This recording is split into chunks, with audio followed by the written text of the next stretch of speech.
Hello and welcome everybody. This is Chinmay Pathak and मेरे dad को थोड़ा सा मेडिकल इमरजेंसी होने की वजह से कुछ दिनों से मैं नहीं आ रहा था आंसर राइटिंग प्रैक्टिस लेने के लिए डेली। लेकिन आज से हम वापस शुरू करने वाले हैं। ये डे 13 रहेगा हमारा। डे 12 दिन हम ऑलरेडी कर चुके हैं। 12 दिनों में हमने 48 क्वेश्चंस हम लिख चुके हैं यहाँ पे बैठ के। कम से कम दिन में एवरी डे 50 लोग 50 स्टूडेंट्स मुझे आंसर्स भेजते हैं लिख के। मैं उनको इवेल्युएट करके बता रहा हूँ इसी डेली आंसर राइटिंग सीरीज में से।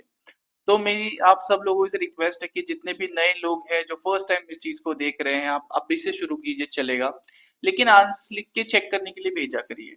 कहीं ना कहीं आपकी हेल्प हो जाएगी और इसके लिए चार्ज तो कुछ है नहीं आपको।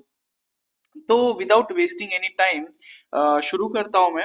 हाल ही में जो रिजल्ट आया था फाउंडेशन का, अगर आप अभी भी उसके बारे में सोच रहे हो, आप ये सोच रहे हो कि यार जो एक पर्टिनेंट चीज हो रही है कि सर मेरे दोस्त हो गए, घर वाले ऐसे कह रहे हैं, रिलेटिव्स ये कह रहे हैं, वो ये कह रहा है, तो एक चीज बताना चाहूंगा।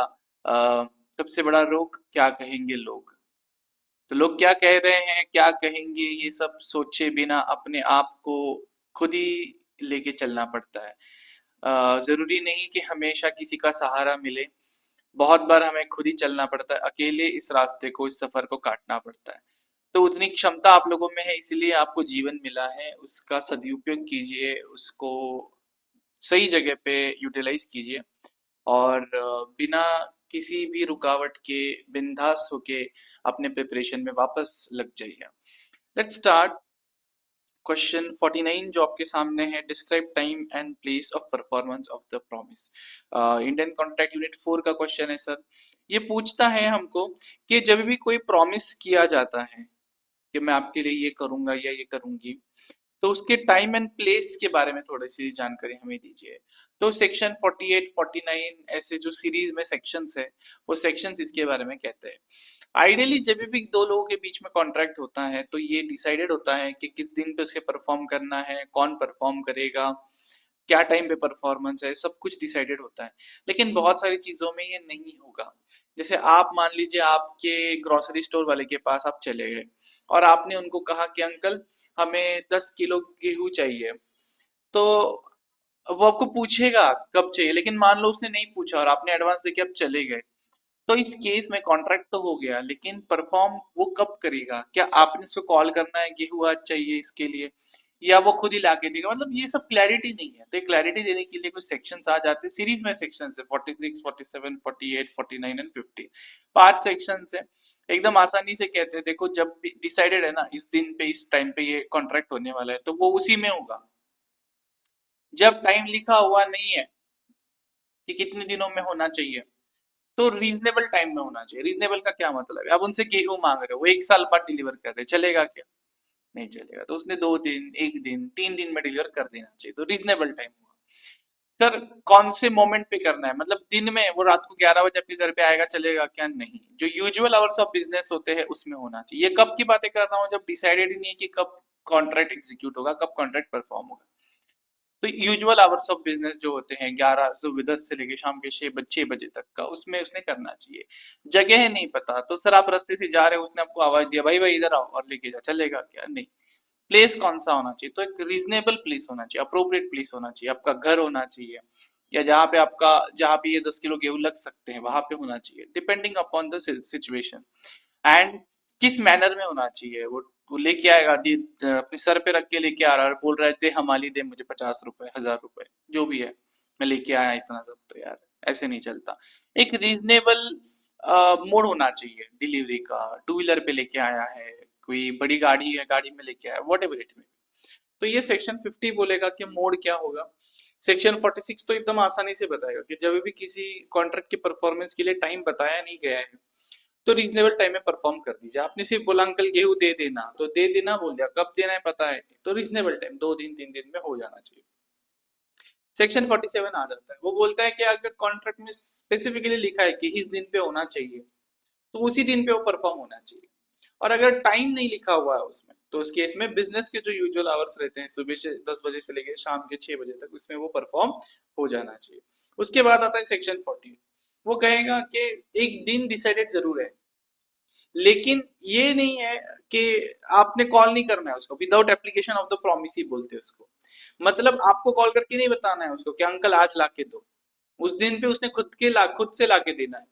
तो इस केस में उसकी ड्यूटी बन जाती है कि रीजनेबल टाइम पे, यूजुअल बिजनेस आवर्स में, उसी दिन पे आके डिलीवर कर दे। को सेक्शन 49 जो लास्ट वाला होता है वो इतना ही कहता है कि अगर कोई प्लेस डिसाइडेड नहीं है तो रीजनेबल प्लेस पे परफॉर्म कर देना। एंड सेक्शन 50 बताएगा मोड ऑफ परफॉर्मेंस पे। तो without wasting even a single moment I am starting writing. आप भी लिखना शुरू कीजिए। मैंने बताया मुझे सेक्शन नंबर्स याद है, इजी सेक्शन नंबर है इसलिए मैं इसको लिखता हूँ। मेरी याद करने की टेक्निक अलग है सेक्शन नंबर की। अगर आप जानना चाहते हो वो टेक्निक तो बिल्कुल आप कमेंट बताओ मुझे, कमेंट बॉक्स में कमेंट करके बताओ कि ये टेक्निक हमें जाननी है, तो मैं उसके ऊपर आपके लिए कुछ लेके आऊंगा। लेकिन फिलहाल के लिए यहाँ पे हम शुरू करते हैं। तो सबसे पहला आ जाएगा, पहले टाइम के बारे में पूछा है फिर प्लेस के बारे में पूछा है, तो हम लिखेंगे first time of performance of a contract. एक कॉन्ट्रैक्ट को परफॉर्म करने की रिगार्डिंग टाइम। ठीक है, तो इसमें कौन सा सेक्शन आ जाएगा sir? Section 46 of the Indian contract act 1872। अब मुझे ये बार बार लिखना पड़ेगा, तो उससे बेटर है मैं इसको रफ कर देता हूँ। ये टाइम ऑफ परफॉर्मेंस को भी रफ कर देता हूँ फिलहाल के लिए, और मैं यहाँ पे शुरू ऐसे करता हूँ, आप मत कीजिए, आप चाहे तो बाद में लिखिए। As per Indian contract act 1872, following are the provisions regarding time and place of performance. इसमें मैं पहले लिखूंगा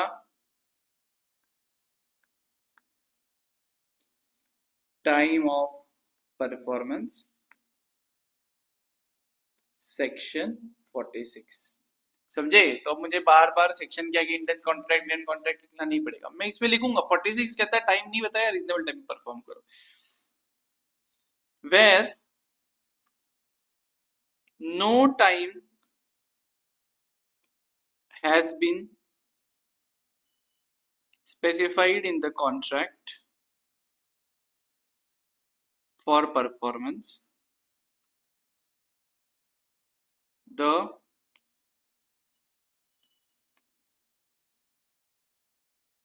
promise should be performed। कौन सा टाइम बोला मैंने? At a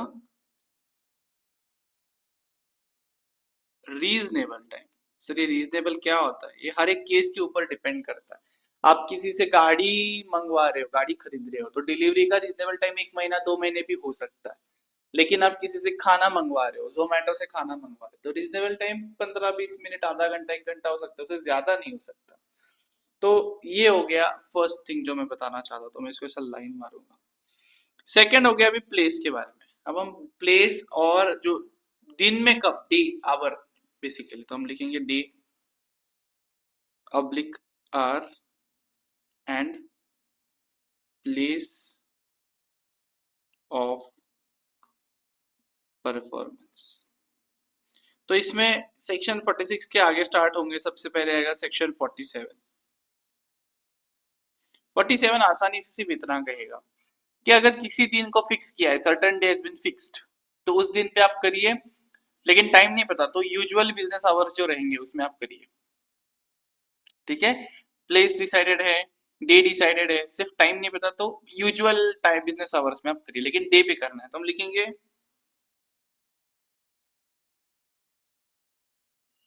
where the promiser undertakes to perform the promise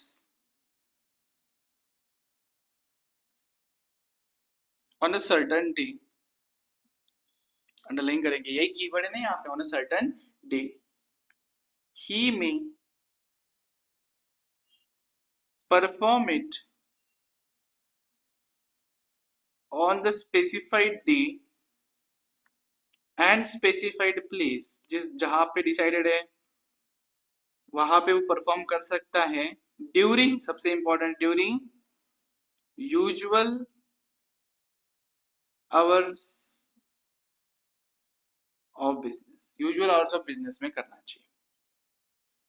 next इसमें आ जाएगा, ये सेक्शन 47 था। नेक्स्ट आ जाएगा अपना सेक्शन 48।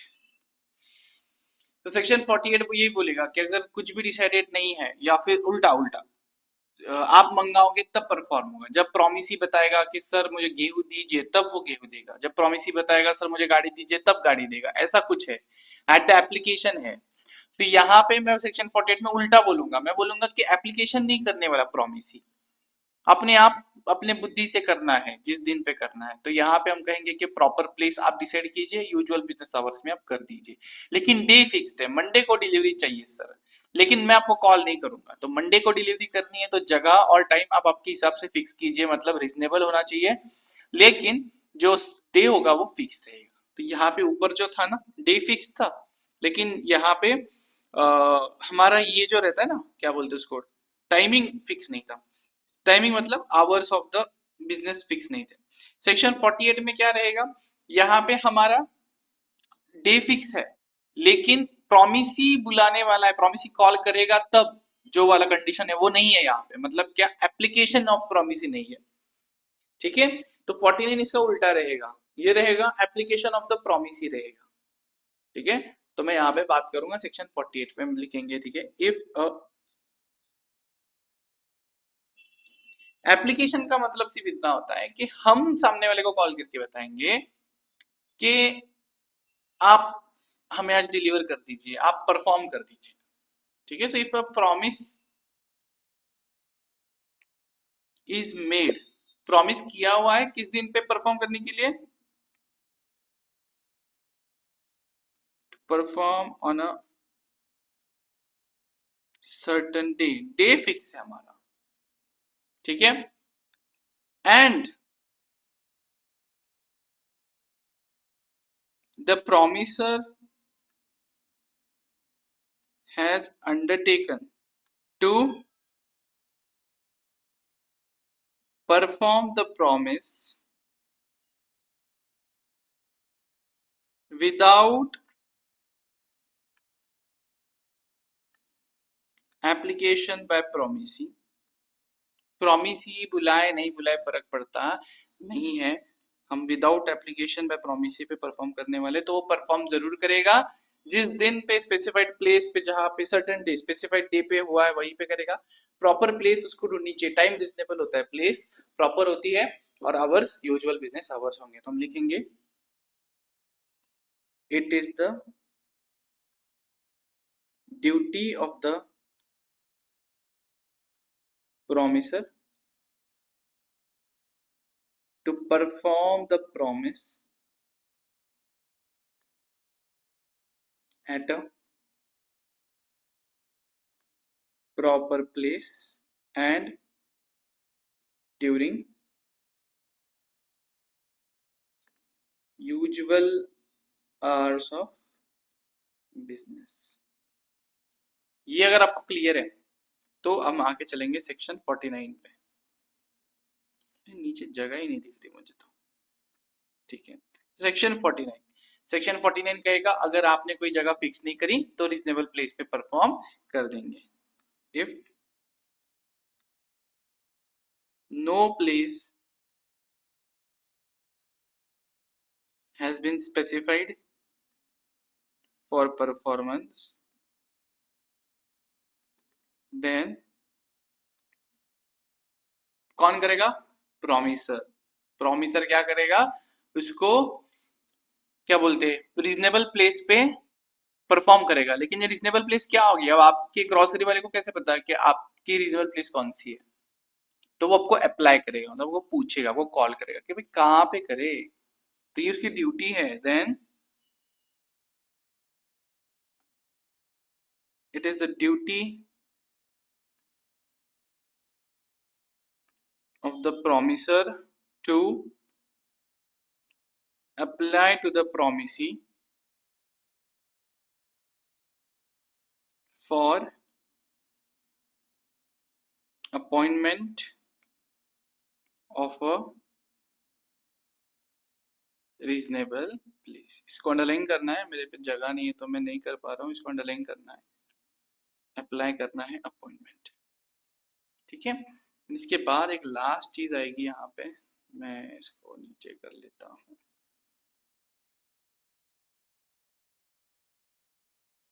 यहाँ पे लास्ट आएगा जो सेक्शन 50 है, उसे इतना कहेगा कि मैनर कौन सा होना चाहिए परफॉर्मेंस का, जो जो प्रिस्क्राइब्ड है या फिर जो हमने कॉन्ट्रैक्ट में सैंक्शन किया हुआ है वही होना चाहिए। तो हम लिखेंगे, ये होता है मोड ऑफ परफॉर्मेंस। क्वेश्चन में ये पूछा नहीं है डायरेक्टली, ये इनहेरेंटली आ जाता है।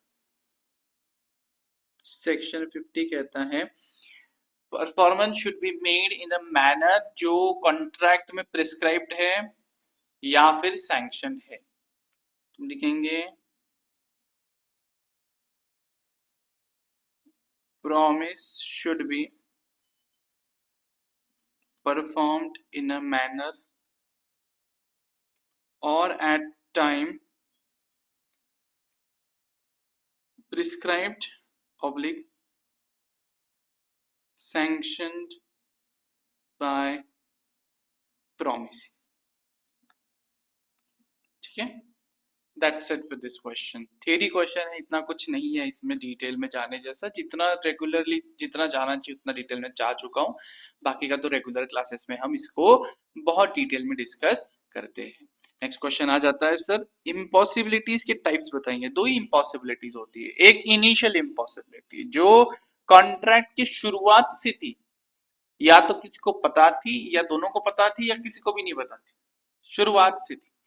और एक हो जाती है सब्सिक्वेंट इम्पॉसिबिलिटी, मतलब कॉन्ट्रैक्ट करने के बाद इम्पॉसिबिलिटी आया। तो कॉन्ट्रैक्ट आज किया है कि कोई किसी को गाड़ी बेचेगा और 10 दिन बाद डिलीवरी से पहले ही और कोई कोई से गाड़ी डिस्ट्रॉय हो जाता है, सब्सिक्वेंट इम्पॉसिबिलिटी है।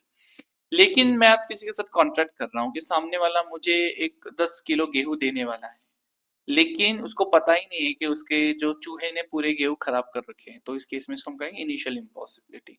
सर क्या इसके लिए जरूरी है किसी को पता होना? नहीं, इनिशियल इम्पॉसिबिलिटी एग्जिस्ट करना जरूरी है। किसी को पता है नहीं पता है वो भूल जाओ। अगर पता है तो कॉन्ट्रैक्ट वॉइड हो जाता है, अगर पता नहीं है तो भी एग्रीमेंट वॉइड हो जाती है। लेकिन पता होना नहीं होने से इम्पॉसिबिलिटी नहीं हट जाती। तो ये सेक्शन 56 है, हम लिखेंगे यहाँ पे as per section 56 of the Indian Contract Act 1872,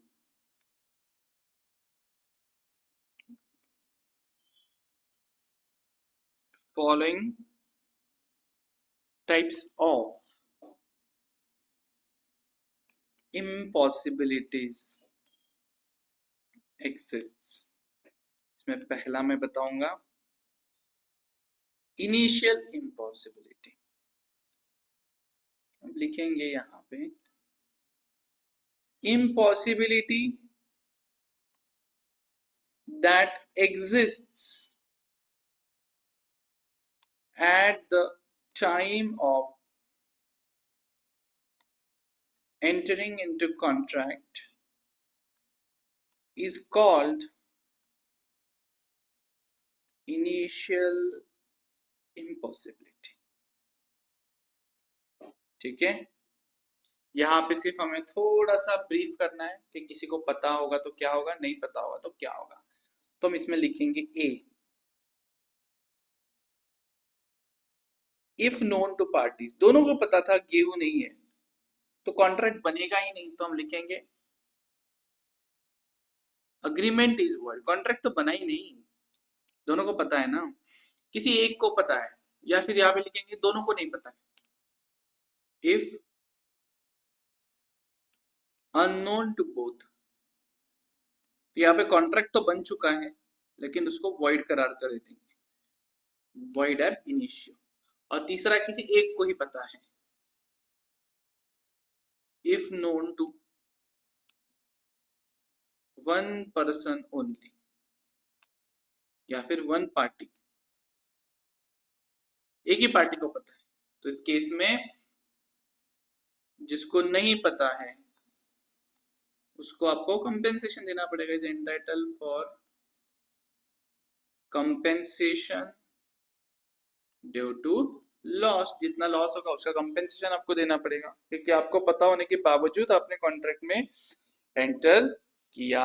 ये फर्स्ट टाइप की हो गई। सेकेंड आ जाती है सब्सिक्वेंट इम्पॉसिबिलिटी।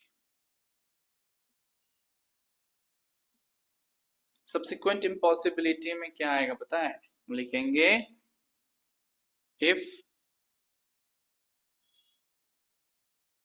फिर ऐसा ऐसा नहीं करेंगे, सिर्फ हियर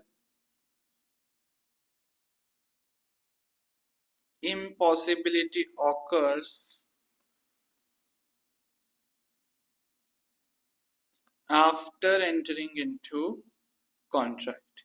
यहाँ पे कॉन्ट्रैक्ट वॉइड करार करा देंगे, कॉन्ट्रैक्ट बिकम्स वॉइड। बहुत लोगों को वॉइड एब इनिशियो और वॉइड सेम लगता है, नहीं। वॉइड एब इनिशियो तब होता है जब कॉन्ट्रैक्ट बनते ही वॉइड था, और वॉइड दोनों बड़ी टर्म है। वॉइड में पहले से वॉइड होने वाला वॉइड एब इनिशियो भी होता है, सब्सिक्वेंटली वॉइड होने वाला भी होता है। तो ये मैं क्लास में वैसे भी क्लियर करवाता हूँ हर एक चीज। चलेंगे आगे। नेक्स्ट क्वेश्चन जो है मेरा, explain what is meant by supervening impossibility as per the Indian Contract 1872 with the help of an example, and what is the effect of such impossibility। 5 mark के लिए 3 क्वेश्चन पूछे। सुपरवेनिंग इम्पॉसिबिलिटी क्या है, उसका example भी दीजिए, और उसका इम्पैक्ट क्या होगा। इम्पैक्ट तो यही होगा, कॉन्ट्रैक्ट वॉइड करार करा देंगे, और क्या इम्पैक्ट होगा।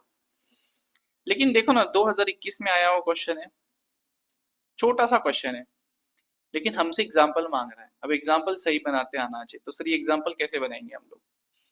तो एग्जाम्पल कुछ भी बना सकते हो आप, उसमें सिर्फ नाम मत लिखना खुद के। ऐसा कुछ मत लिखना जो समझ पढ़ के लगे कि अरे इसने तो हिंट दिया है कि ये मैं मेरी आइडेंटिटी रिवील कर रहा है, ठीक है। तो हम इधर लिखेंगे। अगेन मैं बता देना चाहता हूँ, सब्सिक्वेंट या सुपरवेनिंग या फिर पोस्ट इम्पॉसिबिलिटी तीनों एक ही चीज के नाम है। तो हम लिखेंगे यहाँ पे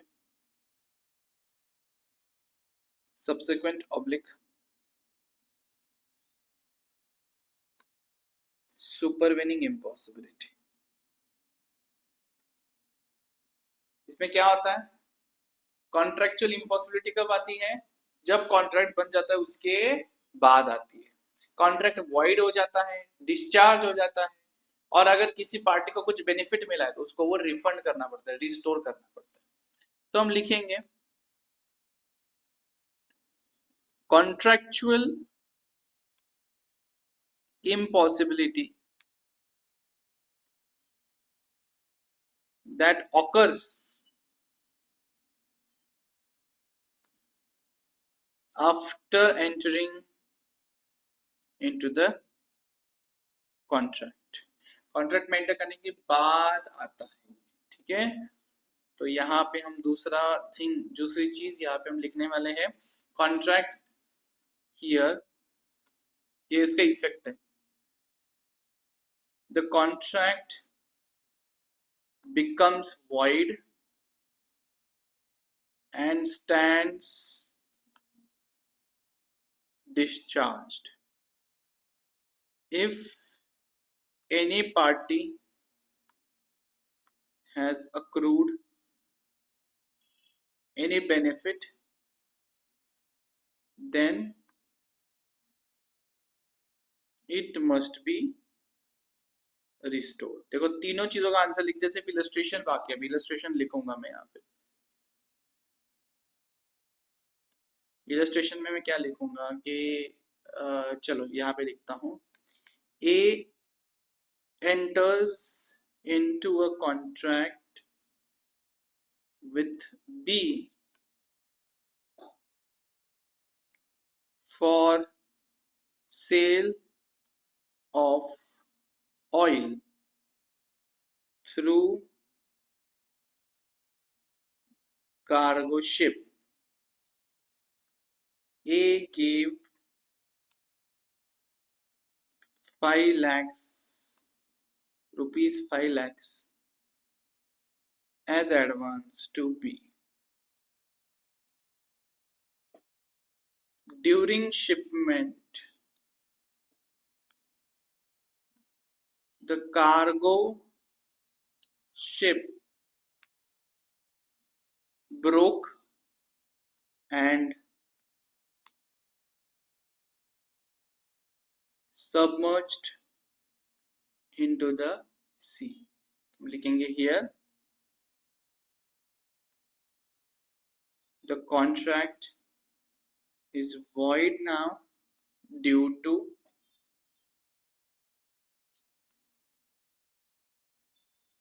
supervening impossibility. Also, Mr. B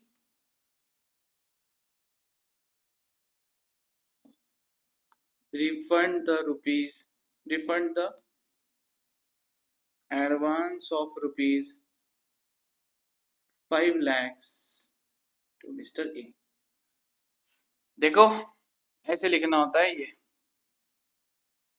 सारे आंसर्स भेजने हैं ऑन व्हाट्सएप 9226138606 खुद पर्सनली मैं चेक करूंगा इन आंसर्स को ओके टिल देन मिलते हैं कल thank you so much everybody for joining me and yes I have a test series है मेरे पास 199 में चारों पेपर आपके चेक होंगे आप आपकी अटेम्प्ट तक कभी भी दे सकते हो एक बार अटेम्प्ट कर सकते हो 20 मार्च से रजिस्ट्रेशन स्टार्ट होने वाले तो ध्यान में रखना है डेट इसके अलावा 50 रुपीज टेस्ट सीरीज भी है जिसमें सिर्फ लॉ का पेपर चेक करके मिलेगा सिर्फ लॉ का पेपर आपके पास आएगा इसके अलावा अगर आप कोई भी और पेपर देना चाहते हो कोई एमटीपी मॉक टेस्ट पेपर देना चाहते हो कुछ आरटीपी सॉल्व करके देना चाहते हो आप किसी और टेस्ट सीरीज का पेपर चेक करवा के लेना चाहते हो यहाँ पे मैं 99 रुपीज पर पेपर में चेक करके देता हूँ आपको आंसर शीट सजेस्टेड आंसर और क्वेश्चन पेपर तीनों मुझे भेजने हैं सब कुछ इस व्हाट्सएप नंबर पर ओके गाइस